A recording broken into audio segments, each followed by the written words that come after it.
Hi అండి. ఊరెళ్ళామని చెప్పాను కదా! చాలాన్ని పనుల మీదే. ఫస్ట్ వన్ అయితే ఫంక్షన్ అయిపోయింది. సెకండ్ అయితే మొక్కలు నాటడానికి వెళ్తున్నాము. ఇప్పుడు ఎందుకు సడన్‌గా మొక్కలైతే నాటేస్తున్నాను అనుకుంటున్నారా? మా పాప పుట్టయితే కరెక్ట్‌గా మే 16కి 5 ఇయర్స్ అయితే కంప్లీట్ అవుతుందండి. మా పాప పుట్టేటప్పుడే చేద్దాం అనుకున్నాము. అప్పటి నుంచి ఇప్పటి వరకు అయితే టైం సరిపోలేదు. కానీ ఎక్కడ నాటితే ఎక్కడ పోయి మళ్ళీ మొక్కలైతే తీసివ్వాల్సి వస్తదని చెప్పి మా నాన్న కూడా ఎక్కడ నాటాలమ్మని చెప్పలేదు. ఇప్పుడైతే మా నాన్నగారు ఒక మడి మొత్తం ఒక మొక్కల కోసమే కేటాయించేసి అయితే మట్టి అంతా వేయించేశారు.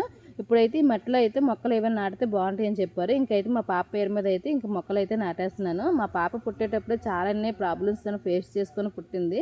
మా పాపకి నాకు కలుసుకోవడానికి 1 మంత్ టైం పట్టింది.